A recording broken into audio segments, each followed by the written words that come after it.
إن الحمد لله نحمده ونستعينه ونستغفره ونعوذ بالله من شرور أنفسنا ومن سيئات أعمالنا من يهده الله فلا مضل له ومن يضلل فلا هادي له وأشهد أن لا إله إلا الله وحده لا شريك له وأشهد أن محمدا عبده ورسوله أما بعد. Donc on va continuer à lire les fatwas du Cheikh Al-Fawzan. On est rendu à la partie numéro 21 aujourd'hui, et on est arrivé à lire une fatwa maintenant. La question suivante: السؤال هل يجب الجهاد في وقتنا هذا؟ وما هو الرد على من استدل بقول النبي صلى الله عليه وسلم إذا تبايعتم بالعينة وأخذتم بأذناب البقر وتركتم الجهاد سلط الله عليكم ذلا لا يرفعه حتى ترجعوا إلى دينكم. Donc la question qui est posée ici au cheikh, c'est est-ce que le djihad à notre époque il est obligatoire, et quelle est la réfutation ou la réponse de celui qui utilise comme preuve la parole du prophète Mohammed sallallahu alayhi wa sallam lorsque vous allez lorsque vous allez faire des transactions commerciales en utilisant al-aina. Et al-aina, c'est une forme parmi les différentes catégories de commerce qui sont haram. Il y a une forme de riba qui est reliée à cette catégorie de transactions là, qu'on appelle al-aina. Et ensuite il dit wa akhadhtum bi aznab al-baqar, et que vous preniez les vaches par la queue, c'est-à-dire vous allez vous occuper uniquement de l'agriculture ou des choses de ce genre. Wa taraktum al-jihad, et que vous allez abandonner le djihad. Allah subhanahu wa ta'ala va mettre sur vous une humiliation qu'il ne va enlever que lorsque vous reviendrez à votre religion. Donc est-ce qu'on peut répondre à ceux qui utilisent ce hadith là comme pour essayer de prouver qu'il y a un djihad à notre époque? Donc le cheikh il répond, il dit al-jawab إذا كان للمسلمين قوة يقدرون على الجهاد وعلى الغزو في سبيل الله فهذا يجب على ولي الأمر لأنه من صلاحيات ولي الأمر أنه يكون أن يكون جيوشا للغزو ويقود الجيوش بنفسه أو يؤمر عليها كما كان النبي صلى الله عليه وسلم يفعل ذلك. أما إذا كان المسلمون لا يستطيعون قتال الكفار فهم يؤجلون الجهاد إلى أن يقدروا، ولكن يكون قتالهم في هذه الحالة من باب الدفاع فيدافعون من أراد بلادهم أو غزا بلادهم فإنهم يقاتلونهم دفاعا عن حرماتهم. وأما إذا كان فيهم قوة فإنهم يقاتلون قتال طلب لنشر الإسلام، وهذا يكون تحت راية يعقدها ولي أمر المسلمين ويتولاها بنفسه أو يؤمر عليها من ينوب عنه.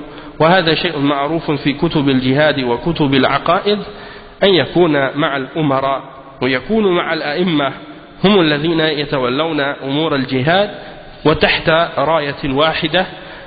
ما يكون هناك رايات وجماعات هذا يحصل فيه اختلاف بين الجماعات ويحصل فيه تناحر بين الجماعات ولا يتوصلون إلى شيء. Donc le cheikh il répond en disant que lorsque les musulmans ont la force et qu'ils sont capables de faire le djihad, dans ce cas-là ils font le djihad fi sabilillah et ils combattent dans le chemin d'Allah. Dans ce cas-là c'est obligatoire quand ils ont la capacité de le faire. C'est obligatoire pour le dirigeant musulman, parce que ça fait partie de ses tâches et de ses responsabilités. C'est le dirigeant musulman qui va établir et qui va mettre les différentes armées, qui va créer une armée et qui va les diriger lui-même, ou bien qui va choisir quelqu'un pour être amir, pour être chef dans cette armée-là, comme le prophète Mohammed sallallahu alayhi wa sallam le faisait. Mais si les musulmans ne sont pas capables de faire le djihad et de combattre les kuffars, alors ils doivent remettre cela à un autre moment, c'est-à-dire lorsqu'ils vont être capables. Mais dans ce cas-là, s'ils sont dans une situation d'incapacité ou qu'ils ils sont pas capables, dans ce cas-là ils se défendent lorsque leur terre est attaquée ou leur territoire est attaqué. Donc ils se défendent contre un envahisseur ou quelque chose de ce genre lorsqu'ils veulent venir. Ils les combattent dans le but de protéger, de défendre ce qui est sacré pour eux. Mais s'ils ont la force, alors dans ce cas-là, ils vont combattre dans le but de propager l'islam. Et ça se fait uniquement derrière une bannière que le dirigeant musulman a établie. Et c'est lui-même qui va diriger cette armée-là, ou bien il va choisir quelqu'un pour le remplacer comme chef de cette armée-là. Et ça, c'est connu dans les livres de djihad et dans les livres de aqidah, que le djihad se fait avec les dirigeants. Et ça se fait avec les imams, les dirigeants. Et c'est eux qui gèrent les questions du combat et du djihad, et ça se fait derrière une seule bannière. C'est pas des différentes bannières et différents groupes. Parce que si ça se fait derrière différentes bannières et différents groupes, et avec différents groupes, eh bien, ça crée de la divergence entre les différents groupes, et ils commencent par la suite à se combattre les unes les autres. Les différents groupes commencent à se combattre les uns les autres, et à la fin, ils n'arrivent à aucun résultat. Donc ça, c'est la fin de la réponse de cette première question. Ensuite, le cheikh, on lui a posé une autre question. Ma ra'yukum fi man yujibu al-jihad fi waqtina al-hadir? Walau kharaja ahaduhum mujahidan fahal ya'tham? Quelle est votre opinion au sujet de celui qui rend le djihad obligatoire à notre époque? Et si il sort, si l'un d'entre eux sort, c'est-à-dire il part pour combattre, est-ce que il sera considéré comme pécheur? Si à notre époque quelqu'un sort comme en tant que mujahid, est-ce qu'il va être considéré comme étant dans le péché? Le cheikh il répond, il dit al-jihad la yakunu illa idha tawaffarat dawabituhu wa shurutuhu amma ma damat ma tawaffarat shurutuhu wa la dawabituhu falaysa hunaka jihadun shar'iyyun لأنه يترتب عليه ضرر بالمسلمين أكثر من المصلحة الجزئية وهذا لا يجوز ما دام لم يتوفر الجهاد بشروطه وضوابطه ومع قائد مسلم وراية مسلمة فلم يتحقق الجهاد وإن كان قصد الإنسان حسنا ويريد الجهاد ويثاب على نيته ولكن هو مخطئ في هذا. Donc, le cheikh il répond, il dit le djihad ne peut être fait que lorsque les conditions et les règles sont présentes. Et du moment que les conditions et les règles ne sont pas présentes, alors il ne peut pas y avoir de djihad qui soit légal dans ce cas-là. Parce que ça implique des répercussions mauvaises et néfastes contre les musulmans. Des répercussions qui sont plus mauvaises que le bienfait, l'élément de bien qui peut en sortir. Donc il y a plus de mal dans ça que de bien qui revient contre les musulmans. Et dans ce cas-là, c'est interdit. Dans ce cas-là, c'est interdit. Du moment que les conditions ne sont pas présentes et les règles nécessaires pour l'établir ne sont pas présentes, avec un dirigeant musulman derrière une bannière islamique musulmane, donc tant que ça c'est pas réalisé, dans ce cas-là, il n'y a pas de djihad. Et le djihad ne peut pas être réalisé, même si la personne a une bonne intention, même s'il veut faire le djihad. Il sera récompensé pour son intention, mais il est dans l'erreur dans ce qu'il fait. As-su'al, une autre question maintenant. ذكرتم حفظكم الله أنه يجب أن يراعى أحوال المسلمين ويعرف الكفار الذين يجب قتالهم والكفار الذين يكف عنهم فأرجو من فضيلتكم مثالا للذين يكف عنهم وكم هي المدة التي يكف عنهم وما هي الأحوال التي يكف فيها. Donc on a posé la question au cheikh. Le questionnaire dit, vous avez mentionné que Allah vous préserve, qu'il est obligatoire aux musulmans de prendre en considération l'état dans lequel se trouvent les musulmans. Et il est nécessaire également pour les musulmans de connaître les kuffars qu'il est obligatoire de combattre et les kuffars qu'il est obligatoire de s'abstenir de les combattre. Ça veut dire qu'on n'a pas le droit de combattre. Donc, ce que je souhaite de votre part, c'est de nous donner quelques exemples des kuffars contre qui on doit s'abstenir de combattre, et quelle est la durée de temps dans laquelle on doit s'abstenir de ça, et quels sont les états ou les situations dans lesquelles on doit s'en abstenir. Donc le cheikh il répond, il dit al-jawab alladhina yukaffu anhum awwalan alladhina la nastati'u qitaluhum haula'i yukaffu anhum. Donc le cheikh il répond, il dit ceux qu'on doit s'abstenir, on doit cesser de les combattre, on doit s'abstenir de les combattre. Premièrement, ce sont ceux qu'on n'est pas capable de combattre. Ceux-là, on doit s'abstenir et arrêter de combattre ces gens-là. ثانيا الذين لهم عهد وهدنة بينهم وبين المسلمين. نعم الذين عندهم هدنة بينهم وبين المسلمين لا يجوز قتالهم حتى تنتهي الهدنة أو هم يغدرون بالعهد ما دام العهد باقيا وهم مستقيمون عليه فلا يجوز للمسلمين أن يقاتلوهم. قال جل وعلا فما استقاموا لكم فاستقيموا لهم إن الله يحب المتقين.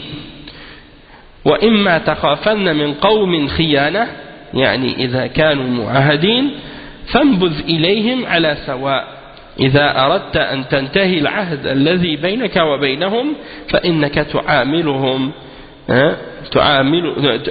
تعلمهم يعني تعلن هذا لهم حتى يكونوا على بينة فالعهود ليست بسهلة. الله جل وعلا يقول أوفوا بالعهد إن العهد كان مسؤولا. Donc, pour commencer à répondre à propos de la deuxième catégorie ou le deuxième point, de la deuxième catégorie de ceux qu'on doit s'abstenir de les combattre, c'est ceux qui ont une entente avec les musulmans. Entre eux et les musulmans, il y a une entente de paix. Il n'est pas permis pour eux il n'est pas permis pour nous, pour les musulmans, de les combattre jusqu'à ce que le pacte ou l'entente se termine. Ou bien, une autre situation, c'est soit que le pacte termine ou soit qu'ils trahissent leur entente. Et tant qu'ils restent fidèles et qu'ils continuent à respecter leur entente, alors dans ce cas-là, il n'est pas permis pour les musulmans de les combattre. Et le cheikh il mentionne le verset 7 dans Surat At-Tawbah, dans lequel il dit, et tant qu'ils restent sur leur pacte avec vous, alors respectez le pacte envers eux. Allah aime les pieux, Allah aime al-muttaqin. Ça c'est le verset 7 dans Surat At-Tawbah. Maintenant, il mentionne un autre verset qui est le verset 58 dans Surat Al-Anfal. Et si tu crains d'un peuple une trahison quelconque, c'est-à-dire ce sont des gens qui ont une entente de paix avec les musulmans, mais tu crains de leur part une trahison, fambuz ilayhim ala sawa, c'est-à-dire dénonce alors le pacte que tu as avec eux d'une façon franche et loyale. C'est-à-dire que si tu veux faire terminer l'entente et le pacte avec ceux entre qui il y a une entente entre eux et les musulmans, tu veux cesser ce pacte, alors dans ce cas-là tu dois leur annoncer à l'avance que tu vas faire cesser l'entente. Et tu dois leur annoncer ça à l'avance. Pour qu'ils soient prévenus et qu'ils soient sur disons quelque chose de clair et d'évident. Donc les ententes et les pactes, c'est pas quelque chose qui est facile à briser ou à annuler ou à cesser de cette manière.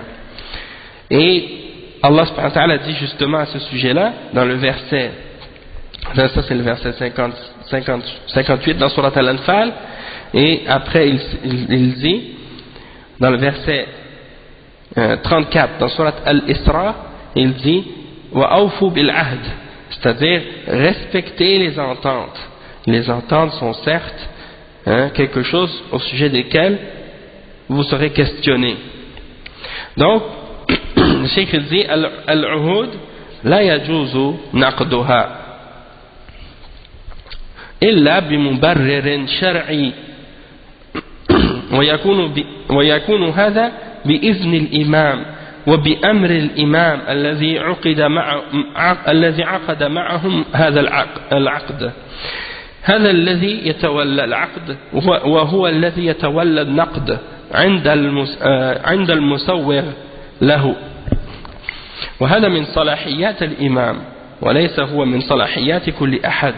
Donc le cheikh il dit que donc ça c'est les ententes et il n'est pas permis de les briser ou de les annuler excepté s'il y a une raison légale islamique pour l'annuler, cette entente ou ce pacte. Il faut qu'il y ait quelque chose qui justifie l'annulation de ce pacte.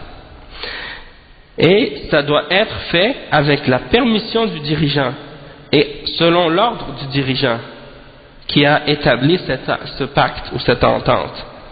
C'est lui qui doit, celui qui a établi cette entente et ce pacte, et ce contrat ou ce traité, et c'est lui qui a le droit de l'annuler seulement lorsque cette chose-là est justifiée. Donc ça fait partie des tâches et des responsabilités du dirigeant musulman. Et ça ne fait pas partie donc des tâches ou des rôles ou des devoirs de n'importe qui parmi les musulmans. Donc ça veut dire que c'est pas n'importe qui a le droit de dire ça y est, on brise l'entente ou on brise le pacte, c'est uniquement le dirigeant musulman qui peut faire ça.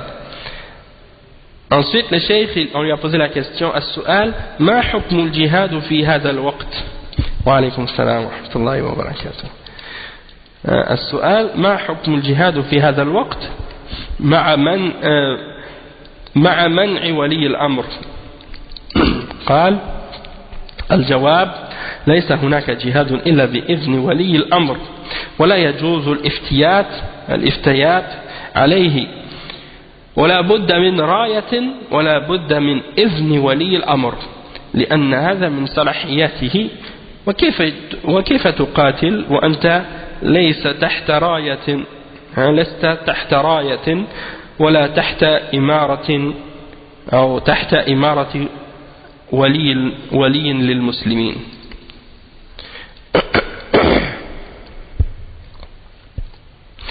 Donc, on a posé la question au cheikh, quel est le verdict à notre époque quel est le verdict du jihad à notre époque alors que le dirigeant l'empêche ou l'interdit? Donc la réponse du cheikh c'est que le djihad peut uniquement être fait avec la permission du dirigeant. Il ne peut pas y avoir de djihad sans la permission du dirigeant. Et il n'est pas permis donc de le faire sans sa permission. Wa alaykum salam wa rahmatullahi wa barakatuh. Et il faut qu'il y ait une bannière. Et il faut que ce soit fait avec la permission du dirigeant, parce que cela fait partie de ses tâches et de ses responsabilités. Et donc, comment quelqu'un pourrait-il combattre alors qu'il n'est pas derrière une bannière et il n'est pas derrière l'ordre d'un dirigeant musulman ou du dirigeant des musulmans? Ensuite, on a posé la question, سؤال هل يقدم الإنكار على عباد القبور والأوثان وأهل البدع على جهاد الكفار؟ هل يقدم الإنكار على عباد القبور والأوثان وأهل البدع على جهاد الكفار؟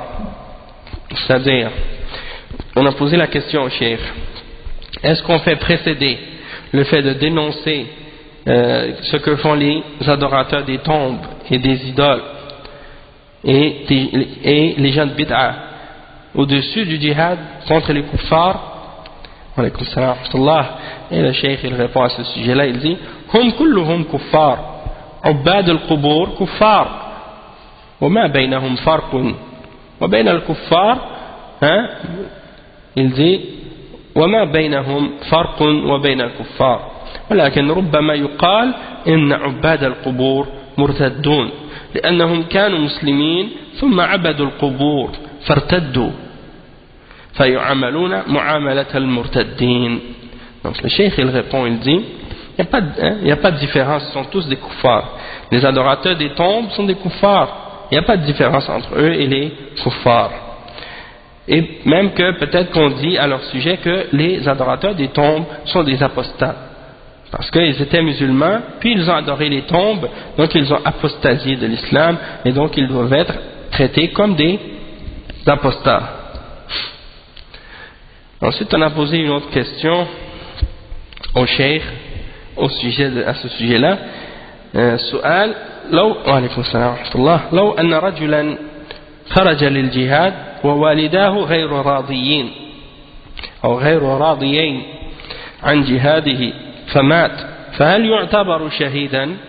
الجواب: يعتبر عاقا لوالديه، وعقوق الوالدين كبيرة من كبائر الذنوب، أما شهادته فالله أعلم بها لا أدري، ولكنه لو اعتبر شهيدا فإنه يعتبر عاقا لوالديه، وربما يقال إن خروجه غير شرعي وليس هو في سبيل الله. Donc ils ont posé la question au cheikh: lorsque quelqu'un sort pour le djihad et que ses deux parents ne sont pas satisfaits de lui, ne sont pas d'accord avec lui, est-ce que s'il meurt dans ce cas-là, ils ne sont pas satisfaits de lui, du fait qu'il parte, est-ce que s'il meurt, il sera considéré comme un martyr? Et le cheikh il répond, il dit, il va être considéré comme quelqu'un qui désobéit à ses parents. Et de désobéir à nos parents, c'est un grand péché parmi les grands péchés. En ce qui concerne son martyr, est-ce qu'il sera un martyr ou non? Allahu a'lam, je ne sais pas. Mais s'il est considéré martyr, il sera en même temps considéré comme quelqu'un qui a désobéi à ses parents. Barakallahu fik. Et peut-être même qu'on peut dire aussi, qu'on dira aussi que le fait qu'il sorte, ça c'est pas quelque chose qui est légal parce que il l'a fait sans la permission de ses parents, donc dans ce cas-là ce n'est pas fi sabilillah, il n'est pas sorti dans le chemin d'Allah. Et la dernière question qui est reliée au sujet du djihad dans le livre Al-Ijabat al-Muhimma fi al-Mashakil al-Mulimma, qu'on va lire, donc le dernier à ce sujet-là qu'on lit aujourd'hui, c'est la question suivante: Ma hiya shurutul jihad wa hal hiya mutawaffiratun al-an? Quelles sont les conditions du djihad et est-ce qu'elles sont présentes actuellement? Al-Jawab: shurutul jihad ma'luma an yakuna bil muslimina quwwa يستطيعون بها أن يجاهدوا الكفار، عندهم قوة وعندهم إمكانية يستطيعون بها قتال الكفار، لا بد من هذا. أما إذا كان ما عندهم إمكانية ولا عندهم قوة فإنهم لا جهاد عليهم، والرسول صلى الله عليه وسلم وأصحابه كانوا في مكة قبل الهجرة وما شرع عليهم الجهاد لأنهم لا يستطيعون، وكذلك لا بد أن يكون الجهاد تحت قيادة مسلمة وبأمر ولي الأمر، لأنه من صلاحيات ولي الأمر، من صلاحيات ولي أمر المسلمين، هو الذي يأمر به وينظمه ويتولاه ويشرف عليه. من صلاحيات ولي الأمر ما هو من صلاحيات كل واحد أو كل جماعة تذهب أو تغزو بدون إذن ولي الأمر. Donc le cheikh, il commence sa réponse à ce sujet-là. On lui a demandé la question: quel est le djihad, quelles sont les conditions du djihad et est-ce qu'elles sont présentes actuellement? Le cheikh, il répond à cette question-là, il dit: les conditions du djihad sont bien connues. Il faut que les musulmans aient la force et qu'ils soient capables de faire le djihad contre les kuffars. Il faut qu'ils soient capables et qu'ils aient la force. Et donc il faut qu'ils aient la force et la capacité. Une force par laquelle ils sont capables de combattre les kuffars. Ça c'est nécessaire. Il dit, si les musulmans n'ont pas la capacité, ils n'ont pas les moyens, ils n'ont pas la force, Dans ce cas-là, ils n'ont pas de djihad sur eux. C'est pas obligatoire pour eux de faire le djihad dans ce cas-là. Et le messager d'Allah, sallallahu alayhi wa sallam, et les compagnons, lorsqu'ils étaient à Mecca, avant la hijra, Allah ne leur avait pas ordonné le djihad, parce qu'ils n'étaient pas capables de le faire. Hein?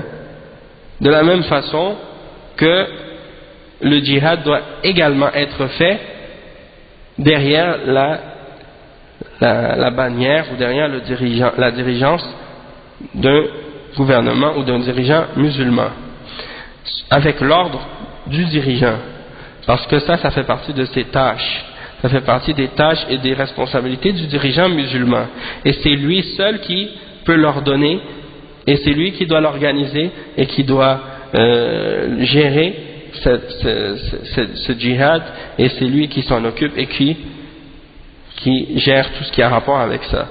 Donc c'est lui le commandant en chef dans ces questions-là. C'est lui qui prend les décisions et qui gère ces choses-là. Et ça ne fait pas partie des responsabilités ou des tâches de n'importe qui. Hein? C'est pas à n'importe quel groupe de partir puis de faire le combat ou de combattre sans la permission du dirigeant. Et puis j'avais pas remarqué, mais il y a une autre question, une petite, c'est la suivante. السؤال هل من جاهد بدون إذن ولي الأمر ثم قتل هل يكون شهيدا أم لا؟ الجواب يكون غير مأذون له وهذا لا يكون قتاله شرعيا ولا يظهر لي أنه يكون شهيدا. Donc ils ont posé la question au cheikh. Celui qui lutte ou qui part comme pour faire le djihad, mais il n'a pas la permission du dirigeant, et qu'il se fait tuer, est-ce qu'il va être martyr ou non? Et le cheikh il répond, il dit, s'il n'a pas eu la permission dans ce combat-là, alors son combat n'est pas en accord avec la charia, n'est pas légal, et donc je ne vois pas comment celui-là pourrait être shahid ou martyr. D'accord? Donc ça y est pour les questions qui sont reliées au djihad, et on vient donc de terminer ce chapitre. Donc alhamdulillah, et puis si on a d'autres occasions pour lire quelques fatwas, le prochain chapitre est au sujet des gens qui font des attentats terroristes et qui font mettre des bombes et font exploser des bâtiments, et quel est le verdict de l'islam au sujet de ces choses-là. En fait, c'est la réfutation de ces actions-là et de ces choses-là. Donc on va s'arrêter ici à ce sujet-là, Inch'Allah. Subhanakallah wa bihamdika ashhadu an la ilaha illa ant astaghfiruka wa atubu ilayk. Wa alaykum assalam wa rahmatullahi wa barakatuh.